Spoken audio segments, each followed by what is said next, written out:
जिंदगी की कहानियाँ और सफ़र बड़े अजीब होते हैं।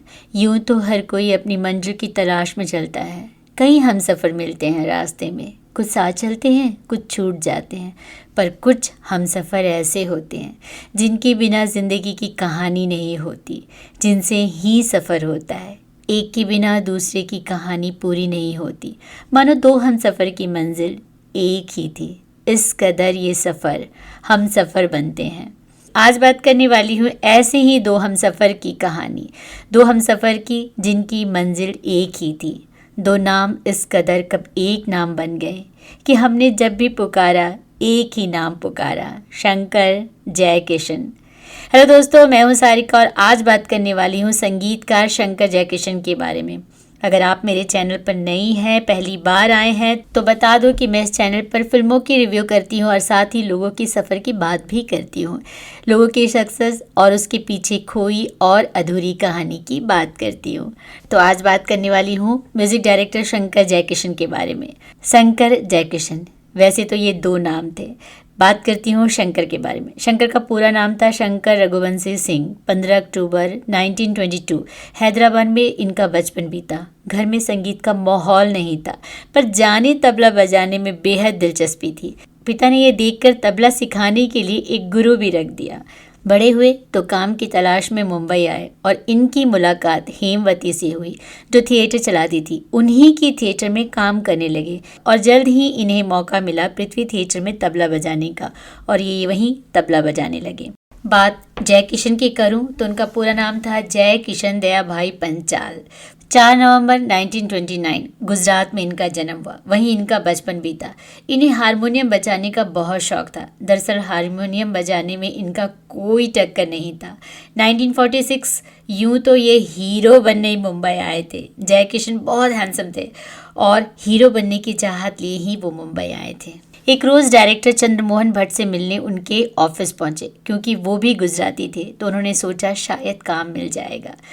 शंकर और जयकिशन की पहली मुलाकात की बात करूं तो दोनों की पहली मुलाकात की दास्तां तब शुरू हुई जब शंकर जी ने देखा कि हर रोज एक लड़का चंद्रवदन के ऑफिस में आता है और बैठा रहता है। वो खुद भी उनके ऑफिस के चक्कर लगा रहे थे।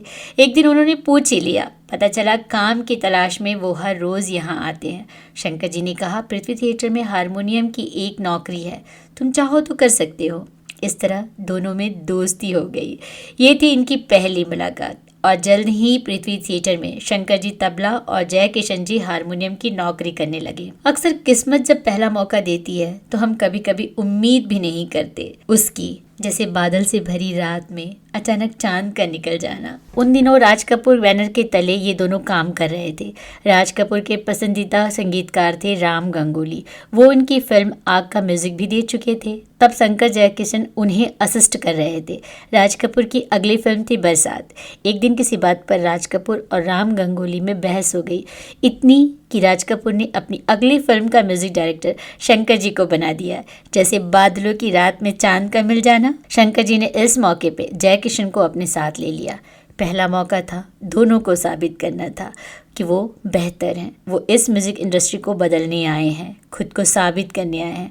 फिर क्या था, दोनों ने जी जान दे डाला। इस फिल्म से नए गीतकार, नए संगीतकार, सबने फिल्म इंडस्ट्री में एंट्री ली थी। वो इतिहास रचने वाले थे। ऐसा कहा जाता है कि संगीत की दुनिया में इस फिल्म ने एक नया दौर, एक नया ट्रेंड लाया था। फिल्म के गाने सुपरहिट रहे, लोगों की जुबान पर थी। हवा में उड़ता जाए मेरा लाल दुपट्टा मलमल का, बरसात में हम तुमसे मिले, तुम हमसे सजन बरसात में। इस फिल्म से शुरू हुई थी दो इंसान की एक मंजिल की कहानी, एक वादे की शुरुआत थी। इस फिल्म के दौरान दोनों ने एक वादा किया कि वो मिलकर धुन तो बनाएंगे, पर कभी भी ये डिस्क्लोज नहीं करेंगे कि फिल्म के गाने की धुन, किस गाने की धुन किसने बनाए हैं। फिल्म के म्यूजिक डायरेक्टर की जगह नाम आएगा शंकर जयकिशन। दो इंसान एक नाम बन गया था। बरसात फिल्म के बाद जैसे दोनों ने कामयाबी की दास्तां लिख दी। शंकर जयकिशन नाम ही फिल्म के हिट होने की गारंटी थी।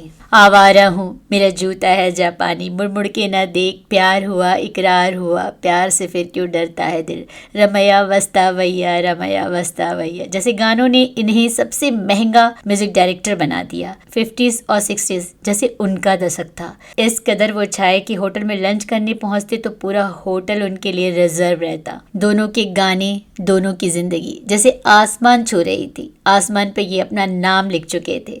1964 संगम फिल्म रिलीज हुई। उनके गाने सुपर हिट हुए। ओ महबूबा तेरे दिल के पास ही है मेरी मंजिल मकसूद, मैं क्या करूँ राम मुझे बुढ़ा मिल गया, और ये मेरा प्रेम पत्र पढ़कर कि तुम नाराज ना होना, कि तुम मेरी जिंदगी हो, कि तुम मेरी बंदगी हो। फिल्म के सारे गाने सुपर हिट थे। इसी दौरान जैकी श्रॉफ ने एक इंटरव्यू में कह दिया कि ये मेरा प्रेम पत्र पढ़कर कि तुम नाराज ना होना। इस गाने की धुन उन्होंने बनाई है। अगले दिन फिल्म फेयर पत्रिका में ये इंटरव्यू छप गई। शंकर जी ने जब पढ़ा तो लगा जैसे उन्हें चीट किया गया है, एक वादा जो टूट गया था। उन्होंने गुस्से में जैकी श्रॉफ से बहुत कुछ कह डाला। जैकी श्रॉफ ने इसे अपनी भूल मानी, एक गलती जो अचानक से उनकी जुबान से फिसल गई थी। पर शंकर इस बात को भूल न सके और दोनों के रास्ते अलग होने लगे। बातें बंद हो गई, रिश्तों में दरार आ गया और दरार रिश्तों में खाई बन गई। जैकी श्रॉफ ने ये कहा जरूर, पर शंकर जी की नाराजगी वो सह न सके।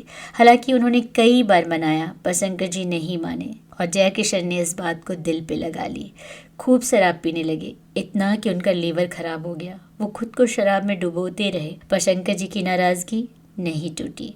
नाराजगी होनी चाहिए पर माफ़ी की जगह भी होनी चाहिए। नाराज़गी की उम्र इतनी लंबी थी कि माफ़ी देने के लिए सांसें ही नहीं बची थी। आखिरकार 12 सितंबर 1971 मात्र 41 साल की उम्र में जैकी श्रॉफ दिल में जाने कितना दर्द छुपाए इस दुनिया से चले गए। ऊपर वाले ने जिस दो नाम की मेहंदी एक हाथ पर रची थी उसका रंग उतर गया था। हो सकता है शंकर जी को इस बात का अफसोस हुआ होगा, तकलीफ हुई होगी, पर वक्त बीत चुका था। अपनी नाराज़गी वापस लेने का वक्त बीत चुका था। जैकी श्रॉफ जी के जाने के बाद शंकर जी के पतन के दिन भी शुरू हो गए थे। राज कपूर की टीम टूट गई। उन्होंने अपनी अगली फिल्म बॉबी में लक्ष्मीकांत जी को म्यूजिक डायरेक्टर ले लिया। बॉलीवुड में अक्सर चढ़ते सितारों को ही सलाम की जाती है, ये तो हम सभी जानते हैं। जिस शंकर जयकिशन का नाम ही हिट होने की गारंटी थी, और उनके पास कोई काम नहीं था। वो कुछ छोटी मोटी बैनर की फिल्में कर रहे थे। यूँ तो ये बड़ी दुख की बात है कि अक्सर बॉलीवुड में हम चढ़ते सितारों को याद करते हैं, पर उनकी एक दो फ्लॉप फिल्में हमें उन्हें भूलने पर मजबूर कर जाती हैं और हम उन्हें भूल जाते हैं। शायद ज़िंदगी का यही दस्तूर है। 25 अप्रैल 1987 अपने दोस्त चंद्रकांत भोसले के साथ वो स्टूडियो से घर लौट रहे थे। दोनों एक दूसरे को अलविदा कहकर घर चले गए। अगली सुबह 26 अप्रैल चंद्रकांत टैक्सी स्टैंड पर उनका इंतजार करते रहे। वो दोनों यहीं से एक साथ स्टूडियो जाया करते थे, पर काफ़ी इंतजार के बाद भी जब शंकर जी नहीं आए तो चंद्रकांत स्टूडियो पहुंचे, पर शंकर जी वहाँ भी नहीं थे। पूरा दिन उन्होंने इंतज़ार किया और फिर शाम को घर लौट गए।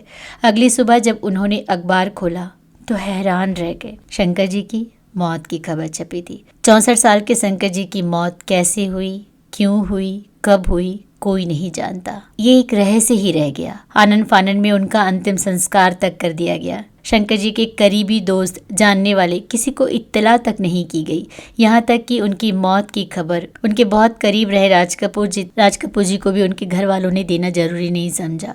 खुद चंद्रकांत तक को इस बात की कोई इत्तला नहीं दी गई। शंकर जी ने एक विधवा से शादी की थी और उनके 2 बेटों के साथ ही रहते थे। ये मौत क्यों हुई, कैसे हुई, कोई नहीं जानता। एक खता ही तो थी, छोटी सी खता समझकर माफ़ भी किया जा सकता था।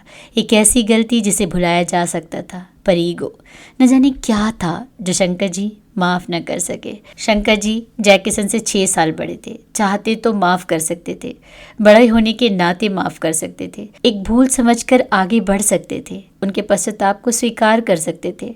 पर कहते हैं सब कुछ लौटा के होश में आए तो क्या किया। वो माफ़ कर देते तो शायद शंकर जयकिशन के सफ़र का, इस कहानी का अंत कुछ और होता। अफसोस, ज़िंदगी की कहानी पन्नों पर तब लिखी जाती है जब रीराइट करने का कोई ऑप्शन नहीं होता। उन बीते पलों को बस कागज़ पर लिखा जा सकता है, वैसे ही जैसे ज़िंदगी ने लिख दिया था। 2 नाम जिसकी दास्तां एक ही थी, पर उस नाम की कहानी दर्द भरी थी। काश यूं न टूटता ये नाम चाहे अंत कुछ भी था, पर हमने, चाहने वालों ने जब भी उन्हें याद किया, अलग नहीं किया। दो इंसान को हमेशा एक नाम से याद किया, शंकर जयकिशन।